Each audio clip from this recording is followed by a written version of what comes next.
دیکھ رہا ہے جیسا دیوار چین کو دیکھ رہا ہے. تو پھر بتاؤ تمہاری زندگی کا کوئی گوشہ تمہارے کسی خیال سے اور تمہاری کسی سوچ سے تمہارا رب غافل ہو سکتا ہے؟ کبھی نہیں ہے. اِنَّهُ يَعْلَمُ الْجَهْرَ وَمَا يَخْفَى، وہ ظاہر بھی جانتا ہے، وہ پوشیدہ بھی جانتا ہے. یہ عقیدہ اگر جم جائے نا کہ اللہ دیکھ رہا ہے اور اللہ جانتا ہے تو گناہ مشکل کیا ناممکن ہو جاتا ہے. یہ یقین کہ میرا اللہ دیکھ رہا ہے، یہ کتنی بڑی بات ہے. یہ ہمارا بنیادی عقیدہ ہے کہ ہمارا رب ہمیں دیکھ رہا ہے اور اس کی نگاہ سے ہم پوشیدہ نہیں رہ سکتے.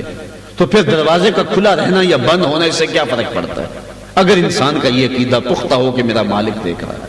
جہاں کوئی ایجنسی نہیں پہنچتی وہاں یہ عقیدہ پہنچتا کہ میرا مالک مجھے دیکھ رہا ہے. 7ویں کوٹھڑی میں جب سارے دروازے مکفل کر کے بت کے اوپر موٹا کھیس ڈال کے زلیخا بولی ہے تلک یوسف اب تو آ جاؤ نا، اب تو کوئی نہیں دیکھ رہا. تو یہی عقیدہ تھا جس نے اجالا دیا، یہی عقیدہ تھا جس نے روشنی دی. حضرت یوسف علیہ السلام نے فرمایا تو اپنے جھوٹے خدا پر کھیس ڈال کر کے اس کپڑے کو ڈال کر کے اس کی نگاہوں سے چھپ گئی ہے، لیکن میرا خدا تو 7ویں کوٹھڑی میں بھی دیکھ رہا ہے. پھر اتنی روشنیاں برسی، گناہ کیا گناہ کا تصور بھی محال ہو گیا. اور میرے اور آپ کے آقا و مولا فرمایا سبعۃ یظلھم اللہ تعالی فی ظلہ یوم لا ظل الا ظلہ، امام عادل وشاب نشأ فی عبادۃ اللہ ورجل قلبہ معلق فی المساجد ورجل دعته امرأة ذات منصب وجمال فقال انی اخاف اللہ ورجل تصدق بصدقة فأخفاها حتى لا تعلم شماله ما تنفق يمينه ورجل ذكر الله خاليا ففاضت عيناه او كما قال. حضور نے فرمایا 7 اشخاص ایسے ہیں قیامت کے دن جب کوئی سایہ نہیں ہوگا اللہ تعالیٰ ان 7 کو اپنے عرش کا ٹھنڈا سایہ دے گا. حدیث طویل ہے لیکن ان میں سے چوتھا شخص جو فرمایا وہ یہ ہے ورجل دعته امرأة ذات منصب وجمال، ایسا شخص کہ جس کو کسی عورت نے دعوت گناہ دی، اور وہ شخص جس کو دعوت گناہ دی گئی ہے وہ جوان تھا، آرزویں بے تاب تھی، خواہشیں دیوانی تھی، اور ادھر عورت حسن و جمال کی پیکر تھی. ذات و منصب و جمال، ایک روایت میں ذات و حسب و جمال، وہ حسب و نسب کی مالکہ تھی، اس کی ایک ایک ادا سے سورج طلوع ہوتا تھا. اس نے اس کو دعوت گناہ دی اور گناہ کی طرف بلایا، قدموں میں بچتا ہوا حسن. اور پھر جوان اپنے جذبات پہ کیسے قابو رکھے، لیکن اس شخص نے کیا جواب دیا، انی اخاف اللہ، تیری بات کیسے مانوں، رب کا ڈر لگتا ہے، میرا اللہ مجھے دیکھ رہا ہے. حضور فرمایا جس شخص نے یہ کہہ کے پیشکش گناہ کو چھوڑ دیا، کل قیامت کے دن جب کوئی سایہ نہیں ہوگا اللہ اس جوان کو اپنے عرش کا ٹھنڈا سایہ عطا فرمائے گا. کام بھی چھوٹا نہیں کیا لیکن مالک کی طرف سے اعزاز بھی دیکھو کتنا بڑا ہے. امام یافعی نے روض الریاحین میں ایک نوجوان کا تذکرہ لکھا ہے جو کہ کپڑے کی دکان پہ کام کرتا تھا اور تھا بڑا خوبصورت. ایک عورت فریفتہ ہو گئی اور اس نے ضرورت سے زیادہ کپڑا خرید لیا اور گٹھڑی بھاری کر لی.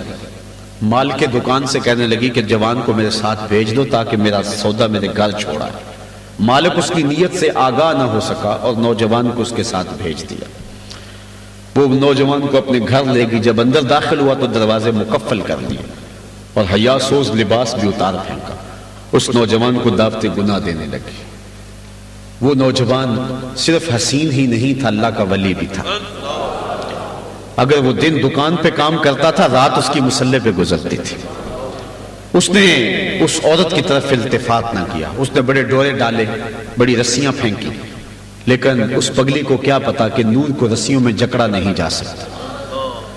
صاحبوں ایک جملہ کہنے لگا ہوں، کائنات کا سب سے حسین چہرہ وہ ہوتا ہے جو جنسی کالک سے محفوظ رہے. اس نوجوان نے اپنی آبرو کی حفاظت کی، لیکن وہ عورت ہے کہ ہر طرح سے آگ لگا دینے والے حالات پیدا کر رہی. نوجوان کے دل میں آیا کہ ایسا نہ ہو کہ کہیں جو ہے وہ شیطان اس روپ کے اندر مجھے ورغلا لے، اور ابھی تک تو میں بچا رہا ہوں کہیں برباد نہ کر دے. چونکہ یہ شیطان کا بڑا سخت ترین روپ ہے، عورت کے روپ میں جب آتا ہے تو یہ بڑا سخت ترین، بڑوں کو لوٹا اس نے اس روپ کے اندر. حضرت سعید بن المسیب رضی اللہ تعالی عنہ جلیل القدر تابعی، 80 سال 90 سال کی عمر ہے، آنکھوں سے نابینے ہیں، بستر علالت ہے، کوئی شخص حال پوچھنے آیا، دوست تھا، کہا اے سعید بن المسیب سناؤ کیا حال ہے؟ کہا اللہ کا شکر ہے، شیطان جس روپ میں مرضی آئے میرا کچھ نہیں بگاڑ سکتا، میں نے اپنے اندر کا اتنا اللہ کے فضل سے تزکیہ کر لیا، لیکن اگر عورت کے روپ میں آ جائے تو میں کچھ کہہ نہیں سکتا۔ یہ کون کہہ رہا ہے جو آنکھوں سے نابینا ہے، زندگی موت کی کشمکش میں 80 سال عمر ہے۔ آج ایک ہٹا کٹا پیر کہتا ہے کہ عورت میری ٹانگیں دبائیں تو مجھے کچھ بھی نہیں ہوتا، بکواس کرتا ہے، جھوٹ بولتا ہے۔ عورت کی صورت میں جب شیطان آتا ہے تو ایمان اجاڑ دیتا ہے۔ اس نوجوان نے سوچا کہ کہیں بربادیاں ڈیرا نہ ڈال لیں، کہیں ایسا نہ ہو میری کمائی لٹ جائے، میری جوانی داغدار ہو جائے۔ اسے ترکیب سوجی، اس نے کہا تم میرا انتظار کرو میں بھی آتا ہوں۔ باتھ روم میں چلا گیا، پخانہ ہاتھوں پہ کر کے پورے بدن پہ مل لیا، اور اسی حالت میں باہر آیا، عورت کا نشہ اتر گیا، یہ تو کوئی دیوانہ ہے، یہ تو پاگل ہے، میں ہنسی سمجھ کے اس کے پیچھے چلی تھی، یہ کیا نکلا؟ اس نے دروازے کھول دیے۔ نوجوان نے دل ہی دل میں اللہ کا شکر ادا کیا، مالک میرا تن گندا ہو گیا، من تو ستھرا رہا۔ یہ تو 2 لمحوں کے بعد گندگی دھل جائے گی، اگر من گندا ہو جاتا تو کیسے دھلتا؟ باہر ایک چشمہ تھا، وہاں جا کے اس نوجوان نے غسل کیا۔ امام یافعی لکھتے ہیں جب تک زندہ رہا اس کے جسم سے مشک و عنبر کی خوشبو آیا کرتی تھی، اور جب فوت ہو گیا لوگوں نے دفن کر دیا، یہ خوشبو اس کی قبر کی مٹی سے بھی آیا کرتی۔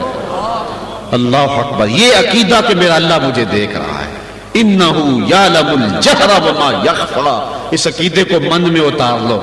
اور اہل سنت تم تو یہ بھی عقیدہ رکھتے ہو کہ تمہارا نبی بھی دیکھ رہا ہے، تو جب یہ عقیدہ ہے تو پھر تو گناہ کرتے ہوئے شرم آنی چاہیے نا، کہ خدا بھی دیکھ رہا ہے اور مصطفیٰ جان رحمت بھی دیکھ رہے ہیں، تو پھر تو زندگی کے اندر حسن آنا چاہیے، یہ عقیدہ زندگی کے اندر نکھار پیدا کر دے۔ تو کہا اِنَّهُ يَعْلَمُ الْجَهْرَ وَمَا يَخْفَى وَنُيَسِّرُكَ لِلْيُسْرَى، اور ہم تمہارے لیے آسانی کا سامان کر دیں گے۔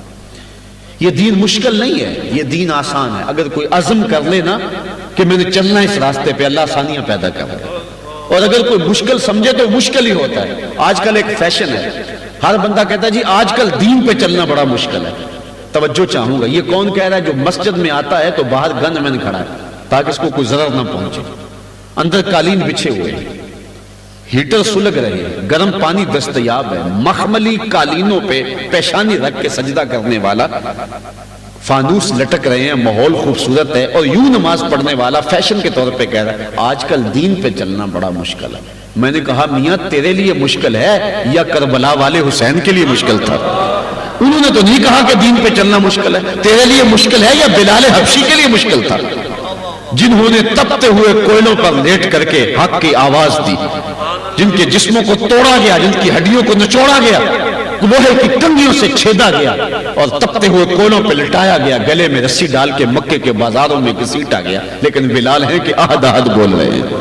اچھا بلال کو کوڑے مار رہا ہے اس کا ظالم آقا، اور بلال آگے سے مسکرا رہے ہیں۔ کوئی پاس سے گزرا، رکا، کہا بلال یہ عجیب تماشا ہے، وہ تمہیں مارتا ہے اور تم رونے کی بجائے آگے سے ہنستے ہو۔ حضرت بلال نے جو جواب دیا وہ بڑا خوبصورت اور بڑا دل آویز ہے۔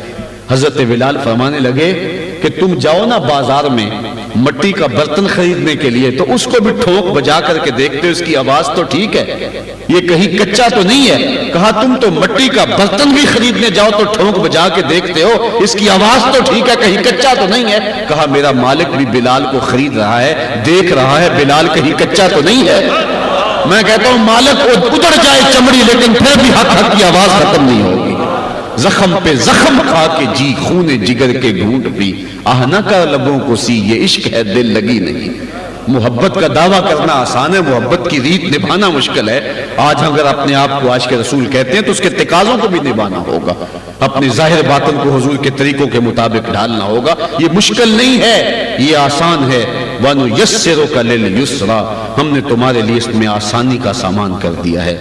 فَذَكِّرْ إِن نَفَعَتِ الذِّكْرَى، اللہ اپنے محبوب سے فرماتا ہے محبوب ان کو نصیحت فرماتے جائیے اگر نصیحت کام دے۔ علماء نے اس کے 2 معنی کیے، ان شرطیہ بھی ہے، اگر نصیحت کام دے تو نصیحت کرتے جائیے، نہیں انہیں کام دیتی چھوڑیں ان کو، مدینے والے تیری راہیں تک رہے، کیونکہ یہ سورت مکی ہے۔ اور دوسرا معنی یہ ہے کہ محبوب نصیحت کرتے جائیے، نصیحت فائدہ ضرور دے، آج نہیں تو کل، ایک ایک قطرہ روز گرے تو پتھر پہ بھی سوراخ ہو جاتا۔ اور حضور علیہ السلام